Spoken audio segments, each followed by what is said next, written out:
Hi, my name is Amir. Welcome to Racing Heart, and today we're gonna do the news. New reveals, debuts, leaks, and stuff like that. So, finally, yes, it's been official. Audi claims to have. Audi showed us their new F1 car that they will be racing for the 2026 season.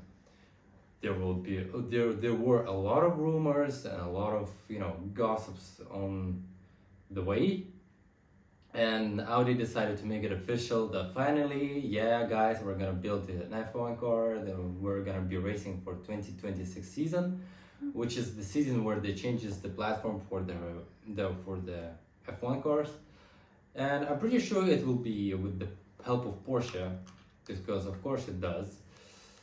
And Porsche has a pretty big experience, not recent though, but they have experience with F1 cars and racing, so yeah, I guess there will be collab between them. 2024 Hyundai Ioniq 7 Hyundai Ioniq 7 will receive 7 seats. Nobody gives a The Scottish SUV might come to the US. This thing, which has an 80.1 capacitor battery, is called Monroe, and producing 376 horsepower and has a range of 178 miles, which doesn't sound a lot. And well, to me it looks like a military vehicle, which makes it look like a turd.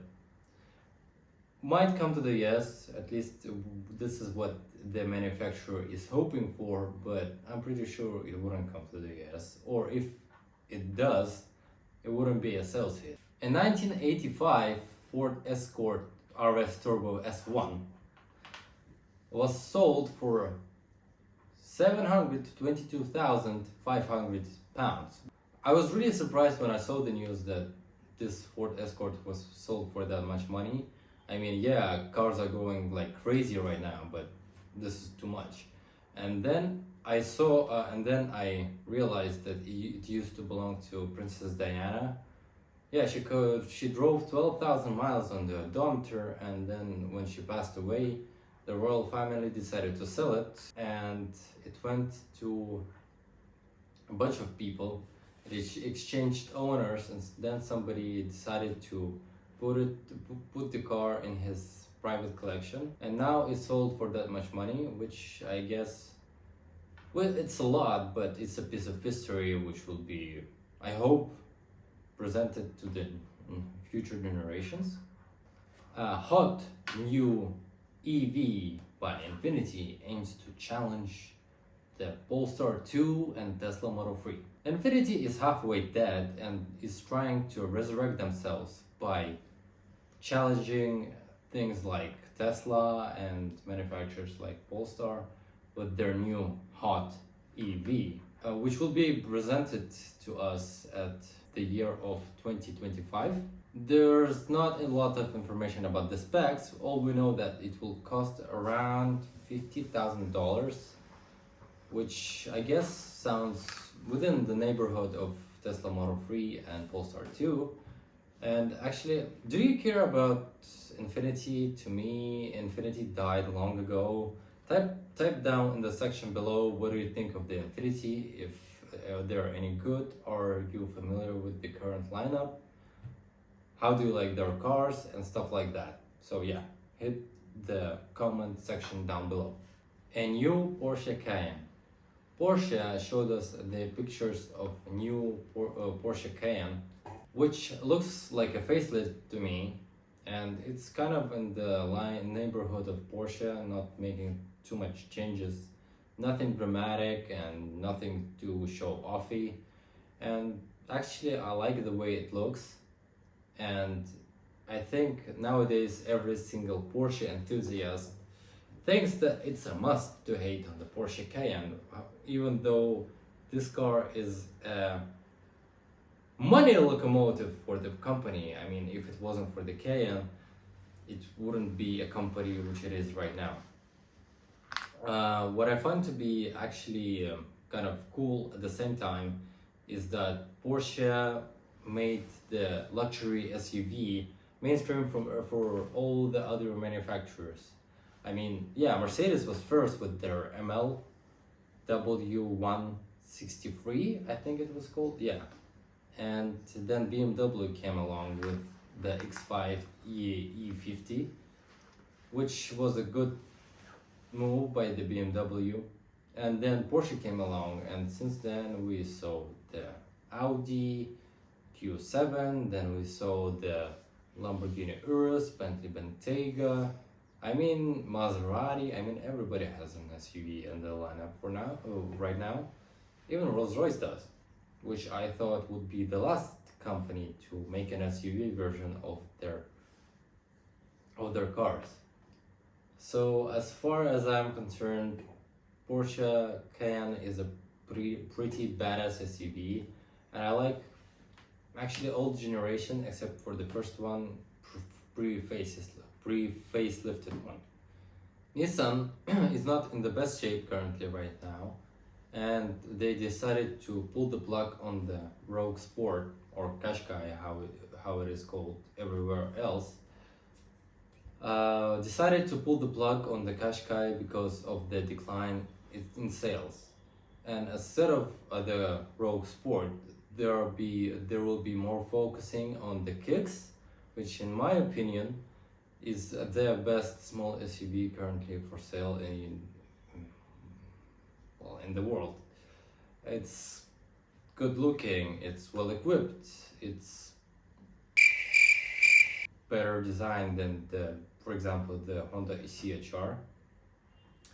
And by the way, the kicks is booming within the young people of America, which I guess is the main reason why they decided to remove the Qashqai and stick to the kicks.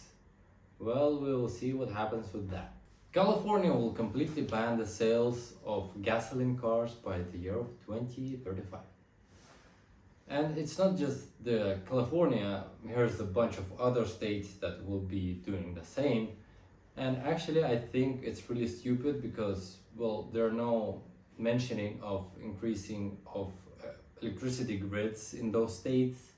And I'm pretty sure the current electricity grid will not be able to cope up with the old electric cars that people would be buying by the year of 2035.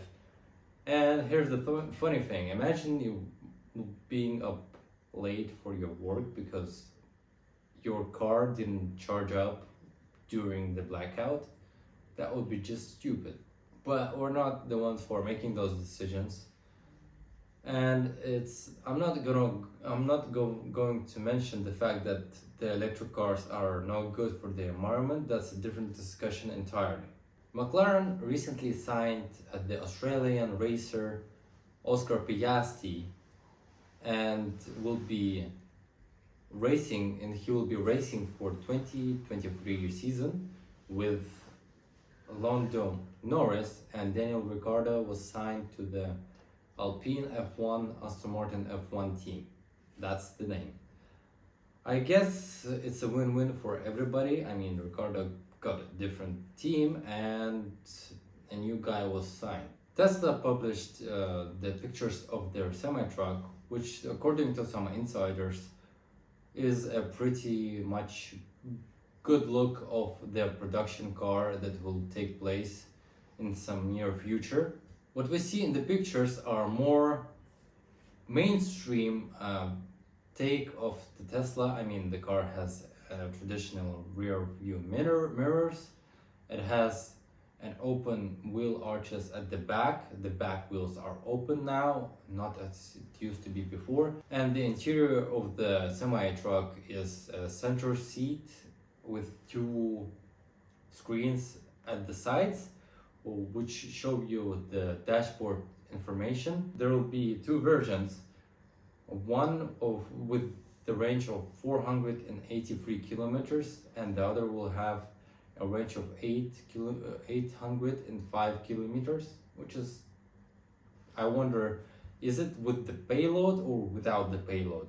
They didn't mention that. I'm pretty sure companies wouldn't be buying those semi-trucks for long range deliveries. It might stick around in the city, and the car is capable of carrying 36 tons, which is reasonable, I guess. So that's all in the today's episode of the Auto News. We will be doing this twice a week, and comment down below if you like this episode of Auto News. We'll see you next time. Хорошо, что не вот так. Выключат? Да.